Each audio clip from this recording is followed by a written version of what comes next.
now we have a terrific guest for you guys. And Amir, you're going to have to help me with your last name. He's the author of Uranium Wars, the scientific rivalry that created the nuclear age. It's a book I'm really interested in. But Amir, I'm notoriously bad with names, even though my name is unpronounceable if you don't know it. So what's your last name, Amir? Well, it's a pleasure to be on your show. It's Aczel or Aczel, either way. I prefer Aczel because it's spelled with a Z.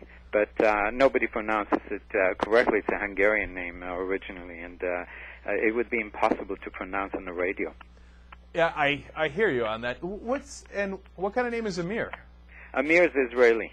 Oh, fascinating. All right, God bless. All right, so let's talk about what your book is about. How did these what are the uranium wars that you refer to in the title, and how did they start?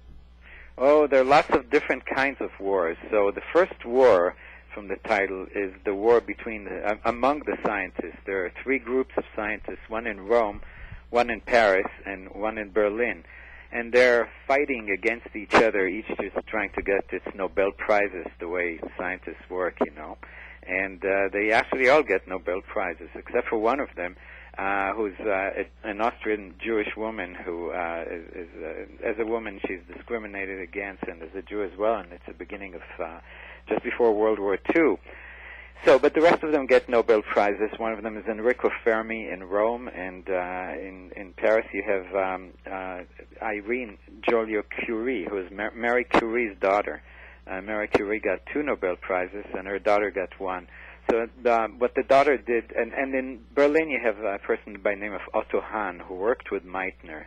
She's the Austrian Jewish physicist, and all of them were after the secrets of uranium and what makes uranium tick, how it works. So that's the first war, and it really is a war because these scientists are battling each other on the pages of scientific publications, each one trying to prove the others wrong and themselves right. And one of them, Enrico Fermi, the very famous physicist who came to the United States fleeing fascism in his native Italy, actually got the Nobel Prize for the wrong discovery. He thought that he discovered that when you bombard uranium with neutrons, which are small particles that live inside the nucleus, then the nucleus of uranium gets bigger, and he got the Nobel Prize for it. But in fact, what happens is fission. The uranium nucleus breaks in two, releasing energy, and that's what the Berlin group found a little later, and all three of them pretty much understood that that's what's happening, and fission is what allows us to have nuclear weapons and nuclear power generation. Now, the second war in the book, of course, is the Second World War, and that's the real war, not just a battle among scientists, and that's all based on uranium as well. And the third war is the Cold War that just ended almost 20 years ago with the fall of the Berlin Wall and so on, which was a Cold War. It was a war between us and the Soviets, but it never came to the use of any nuclear weapons, thank God. And the last war, the fourth war, is our war, the war of the rest of the world against countries like Iran and North Korea and Pakistan, places where nuclear weapons are being made by countries with unstable regimes that really endanger the rest of the planet. And Israel. And Israel having nuclear weapons. Right. Israel, too, hasn't used them, even though it got very close to being destroyed in 1973. So the Israelis are guarding their weapons, and I'm sure won't use them. I'm sure they won't use them. Then you also have China. Unless they're in a lot of trouble, in which case they will. Well, I don't know. Who knows? I mean... And look, we all use the nuclear weapons if we're in a lot of trouble. You know who used nuclear weapons? The United States of America. Right. We're the only ones who dropped them. So, it depends on whether we think we need to or not. And that's a scary thing for any country to have. It's very scary. Right. And if you have opposing countries like Iran and Israel having them, oh boy. Right. Let alone the fact that we already have Pakistan and India with nuclear weapons. But the fact remains that Israel has had nuclear... First of all, Israel never acknowledged that it has nuclear weapons, but as far as I know, it has had them since the 1950s. So it's, 50 years. And in 1973, the Syrians and the Egyptians attacked Israel on both sides. And if you read the recent books about it, Israel was very close to being destroyed. Well, it didn't use nuclear weapons. So I think of these countries that you mentioned, it's probably the safest. And also it has a stable regime. It's not, It definitely does have a stable regime. But, Amir, let's put that aside because it's not important for now. I think the more interesting conversation is, first, in the beginning, how this came to affect World War II. Okay, so I'm very curious about that. And I don't know enough about it, and that's part of the reason we have you on the show. So Fermi leaves Italy to go to the U.S. Did Einstein have a role in any of this? I should know this. I'm sorry, I don't. Right. No, it's a great question. People always ask me that about Einstein's role. You see, Einstein's equation, which every child on Earth knows, which is the only equation people know, E equals mc squared, the most famous equation in history, tells us that we can take mass and translate it or transform it into energy. And that's what makes the atom bomb work, because when the nuclear explosion occurs, a very small amount of the total mass that's there gets transformed into energy, but it's a huge amount of energy because it's multiplied by the square of the speed of light. So that's how Einstein is related to this, and it's sort of peripheral. Well, it's peripheral and it's central at the same time. It's peripheral in the sense that he had nothing to do with nuclear research, never worked in a lab, and had no contact with any of that. But his equation is what allows us to do it. And the second way that Einstein gets in there is in 1939, Einstein wrote his famous letter to FDR, asking the president to embark on what became called the Manhattan Project. And the letter is what started. Well, it's what started us going on this road. And the reason that Einstein did that is he was worried about what was happening in Europe. He was very worried about the Nazis getting a nuclear bomb, and he knew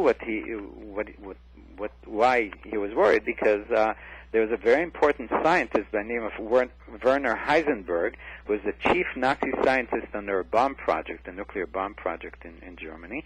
I met him in 1972 at Berkeley. He came to talk to us. I was an undergrad at Berkeley, and he gave us a talk about quantum mechanics. He was a very, very famous physicist, of course, and nobody in the audience asked him about his wartime role in trying to get Hitler to have an atomic bomb.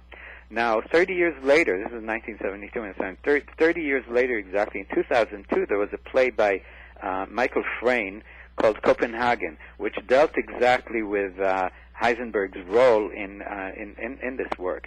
And I can tell you that my research for the book, in my research I uncovered a lot of recently released documents that are in different archives, in the Bohr archive in Denmark and also in other places, that show that the Nazis were much closer to getting a bomb than we think, because they had all the information. They knew about fission, they knew about chain reaction, they understood that the bomb can be made two ways, using uranium-235 and using plutonium, even though the name wasn't yet given to it, to that element, which is produced in nuclear reactors, by the way. And the only thing, a major impediment to their getting the bomb was the fact that they didn't have enough manpower and enough financial resources to do that. Obviously, the Manhattan Project was huge. It cost a lot of money, and it used thousands of people. Was Enrico Fermi involved in the Manhattan Project? Yes, certainly, and he died very young. He died in his early 50s. A Nobel Prize winner I saw yesterday, who was his student actually, and came to one of my talks about the book, told me that he died at age 52. I haven't checked that right now, but in his early 50s, and he died from cancer because he was there at the test site in New Mexico. Why did Fermi? Can I ask? Why did Fermi leave Italy? Was it just ideological? Was he an ethnic minority? I don't know. That was targeted, or he didn't like fascism as an ideological principle? The two reasons, really. He hated fascism, even though he was appointed to the Academy of Sciences that was controlled by Mussolini, and as a member of the Academy, he was called His Excellency, which is pretty funny. And he didn't like the role, and he didn't like Mussolini at all.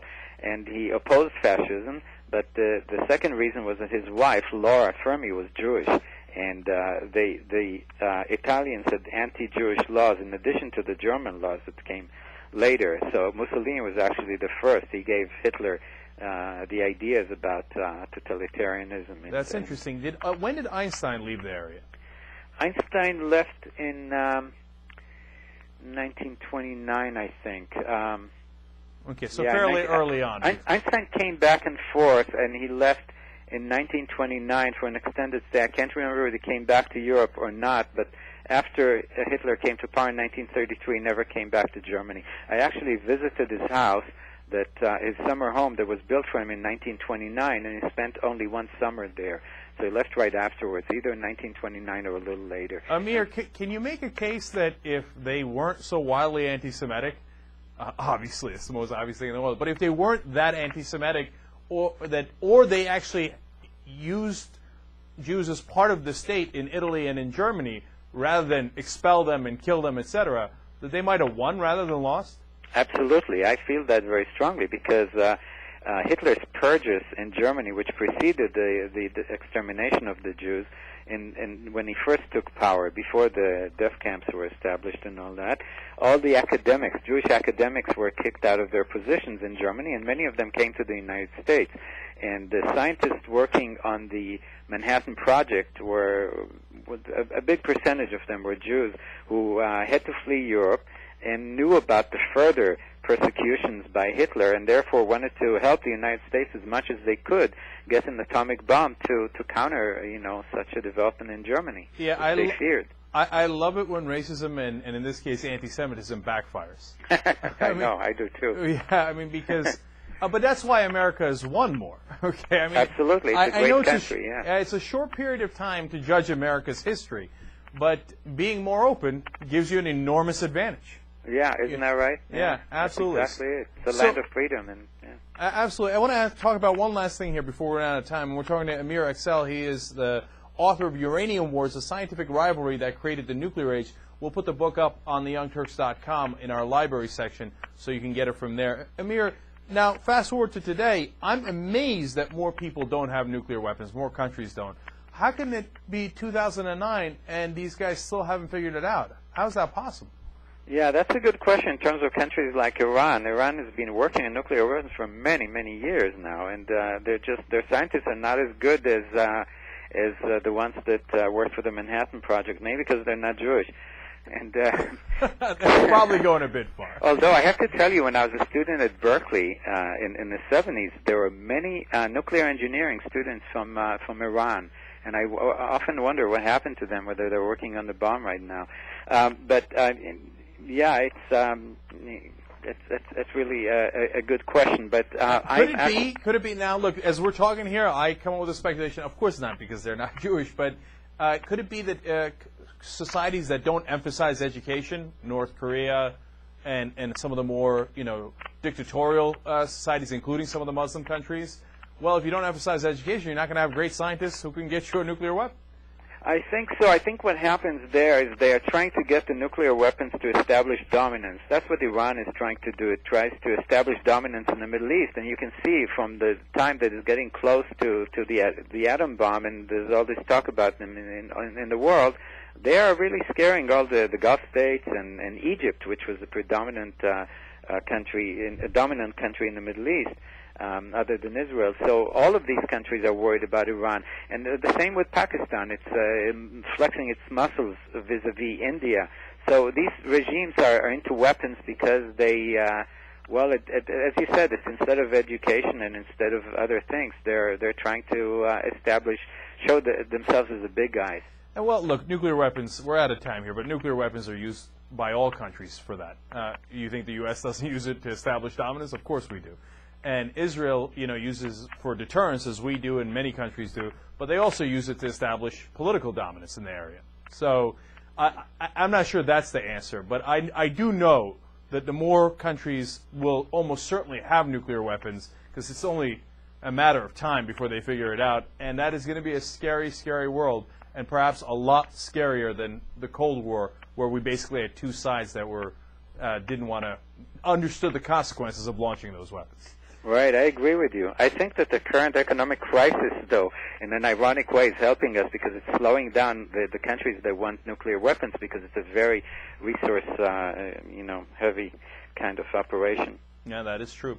All right, Amir Aczel, the author of Uranium Wars, thank you so much for joining us on the Young Turks. My pleasure. I really enjoyed it.